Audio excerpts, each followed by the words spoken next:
কি তুই আমার মার ভাড়া নিয়ে বাচ্চা কইছিস?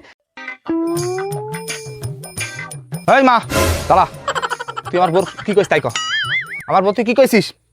আমার বিয়ে ছিল না, আমার সে খাইলে শোনাবো, সেই বউটা আমি লক্ষ্মীর মতো আমি ভালোবাসি, আর সেই বউ তুই কি কইছিস তাই ক। আর বউ চলে গেল কা, রাগ করে চলে গেল কা। তোর বউ আমি কি কইছি?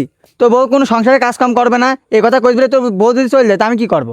আমার বউ এই বাড়ি রান্না বেড়া কাজ করার জন্য আমি আনিনি। আমার বউ রাজধানীর মতো বসে রাখবে, রান্না বেড়া করবি আর তুই খাই দিবি। তোর জন্য আমার বউ ছেলে যদি না আসে তাহলে কিন্তু তোর বিবাদ আছে। শালার ভাড়া নির বাইসা। কি তুই আমার ভাড়া নিয়ে ব্যবসা করলি? ও দুদু তুই এইদিক আয়, তোর ভাই আমার ভাড়া নিয়ে ব্যবসা কইয়াছে। ও মা তোর কি হয়েছে? আমি দেখছি কি কথাই ক। তোর বড় ভাই আমার ভাড়া নিয়ে ব্যবসা কইয়াছে, তুই একটা বিচার কর। কি তুই আমার মার ভাড়া নিয়ে বাচ্চা কইছিস? শালার বান্দির বাচ্চা, তোর মারে ঠাপিয়ে নি আগে। শালা তুই এত বড় সাহস পাইস কোনে? তুই আমার মার ভাড়া নিয়ে বাচ্চা করছিস? তোর সাহস কত বড়? ও মনি, তোর বড় ভাই তো একরকম কইয়াছে, তুই আবার কি বলছিস? ওই বন্ধ থেমে যা। আমি কলু দোষ না কলু দোষ?